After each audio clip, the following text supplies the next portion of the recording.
Значит, всех приветствую. Что Баир Бурятович опять организовал дискуссионный клуб по теме вот нынешней. Это, что сейчас у нас происходит. Все находимся в ожидании новой мобилизации. То есть и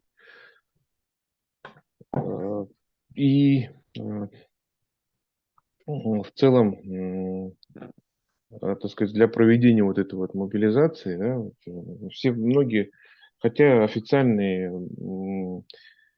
пропагандистские, так сказать, вот эти Z, всякие блогеры и прочие, и первые там каналы, они говорят о том, что якобы вот на последней конференции, это не конференция, а прямой линии у Путина, да, он сказал, что он якобы нынешняя армия не нуждается ни в какой мобилизации новой, а о том, что будто бы очень много существует сейчас идут желающих добровольно на эту специальную военную операцию, так называемую. Вот, добровольцев было записано что-то большое количество, по-моему. Общее он сказал, что где-то более 700 тысяч, по-моему, да, уже якобы рекрутированы в армию с начала специальной военной операции. В общем, а на фронте находится где-то порядка около 500 тысяч, да, это я так понял. И, скорее всего, возможно, это было, так сказать, количество добровольцев, да, идущих на фронт в целом по России, наверное, достаточно было высоким. Это может быть и правда, но, скорее всего, именно вот это вот, так сказать, мобилизация за счет добровольцев, за счет того, что предлагаются большие деньги в сравнении того, что в регионах уровень жизни не такой высокий. И возможно, что продолжая о том говорить, что у нас в армии хватает, то есть когда даже вопрос задали Путину о том, что будет ли новая мобилизация, он так и не ответил. Он сказал, что типа у нас достаточно, ну как-то ушел от ответа, скажем так. Поэтому я думаю, что добровольцы, они все равно, вообще вот я где-то вот кого-то из блогеров слышал, что в целом в любой популяции людей, скажем так, в любых странах, где-то 15% мужского населения всегда готовы добровольно идти на любую войну.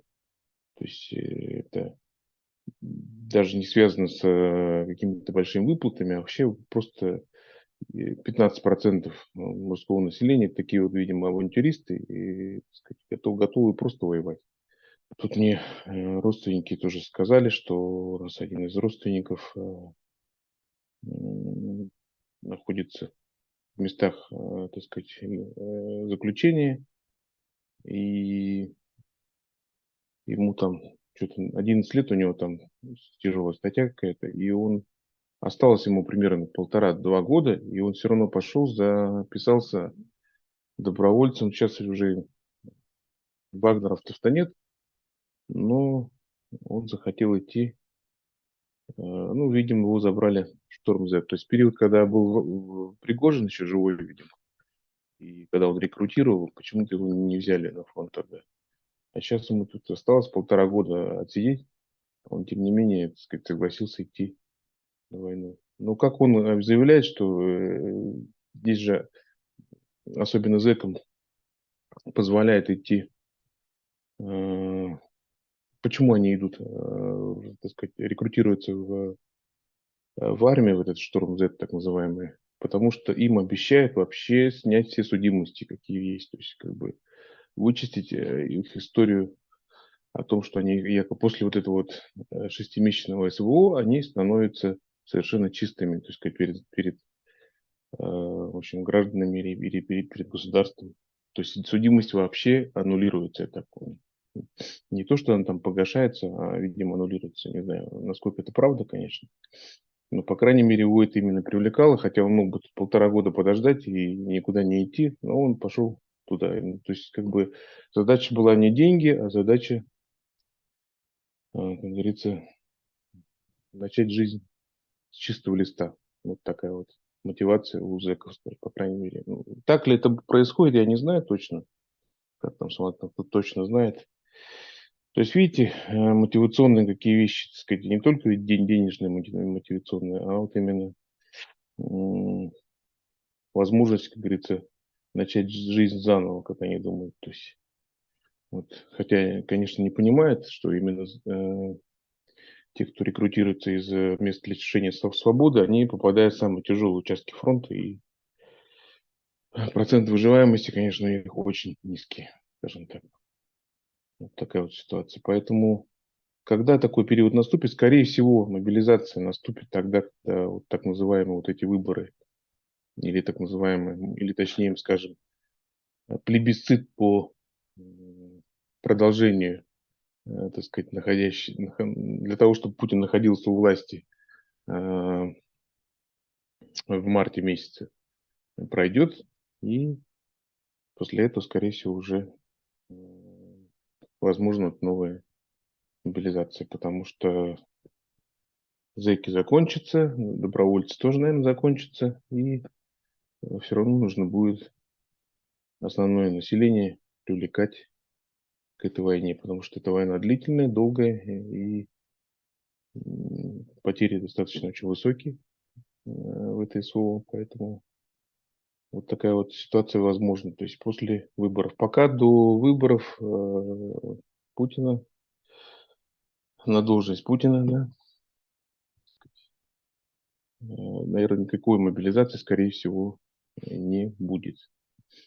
Вот что я думаю. Поэтому, ну, по поводу инфляции, да, инфляция, ну, она сейчас вот просто вот даже вот вы смотрите, наверное, читаете телеграм-канал, как Зубаревич, по-моему, да, она тут говорит о том, что буквально со второй половины вот этого уходящего года, где-то примерно, когда, так сказать, военная экономика в России начала, так сказать, набирать обороты, так сказать, появляется большое количество военных заказов по изготовлению, допустим, снарядов, там, не знаю, этих беспилотников.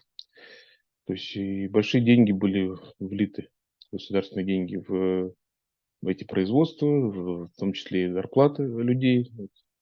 Вот особенно вот Уральский регион, сколько я знаю, там вот Нижний Тагил знаменитый, да, вот в тех местах, так сказать, вдруг эти оборонные предприятия вдруг ожили и начали работать, и люди стали получать, ну, достаточно хорошие заработные платы.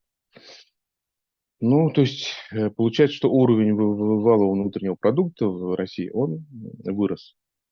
И это привело к тому, что большое количество денег м, появилось в экономике, скажем так. Тогда резко начали, так сказать, работать малые предприятия, не то что предприятия, а вот именно общепит, да, вот эти рестораны и так далее. То есть именно в этих маленьких городках вдруг у них ожили вот эти вот рестораны, начали люди хотеть тратить деньги, потому что куда-то уезжать за рубеж, допустим, сейчас достаточно сложно. Ну, тут, может быть, в Турцию только можно слетать, да, отдохнуть. И валюту закупиться, наверное, тоже достаточно сложно стало в России. Ну, вот такие вот деньги очень большие, бешеные, скажем так, появились в экономике. Но хоть и, так сказать, чисто экономически внутренний валовый продукт в России возрастает, но производится-то что? Военная продукция, которая резко уничтожается, допустим, в той же Украине. То есть вот тебе, так сказать, произведен продукт, да, а он же ведь не идет на благо.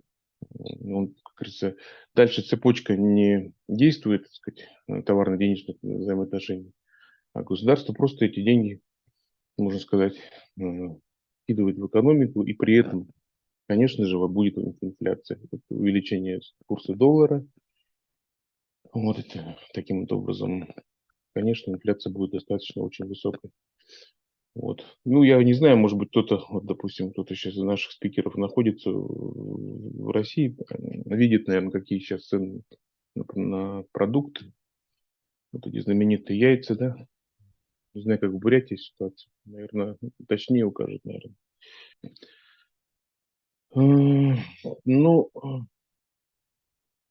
для того, чтобы обеспечить, наверное, ту мобилизацию, которая все-таки будет, да, она будет, наверное, скорее всего, никакая не частичная. А, Ну, не может, она, может быть, и не будет называться всеобщей, но мобилизация все равно будет. А может, даже вообще какое-то другое название. Какой-нибудь патриотический порыв, давайте как поможем фронту, да, что-то в этом духе. А, Да, для того, чтобы, наверное, обеспечить того, чтобы молодежь не убегала таким вот образом, как это было в сентябре прошлого года при объявлении частичной мобилизации. Возможно, как раз вот этот закон о том, что ты обязан загранпаспорт сдать, он с 11 декабря, по-моему, да, вступил в силу этот закон. Вот. На это и настроено. Но э, Корея в том смысле, что это будет железный занавес, в этом смысле. Ну, я думаю, это, видите, особенность этого режима, вот, Путин, который создал, он таков, что здесь все равно будет такой гибридный железный занавес, я так считаю. То есть э, не будут пускать за границы только тех, кто ну, такой рабоче-крестьянского характера людей, скажем так, очень бедных. Люди, которые где-то приближены там, к местным администрациям, там, к губернаторам, наша глава республики, допустим, не знаю, там, к правительству республики. Их родственники, их дети, наверное, все равно будут беспрепятственно выезжать или заезжать обратно в Россию. То есть это же такой избирательный, скажем так, железный занавес, возможно. Поэтому тут такое дело, скажем так. Кому-то занавес, а кому-то, так сказать, полностью вольготное, так сказать, передвижение за рубеж, перемещение своих капиталов. Там, кто-то же все равно же вывозит свои капиталы сейчас. Даже те приближенные, те люди, которые зарабатывают на бюджетах, там, на распилах, на откатах, все равно же деньги каким-то образом за рубеж вывозят. Эти люди все равно будут вывозить и, так сказать, получать выгоду от того, что вот такая вот путиномика существует в нынешней России. Поэтому я говорю, такой будет гибридный, наверное, железный занавес, по моему мнению.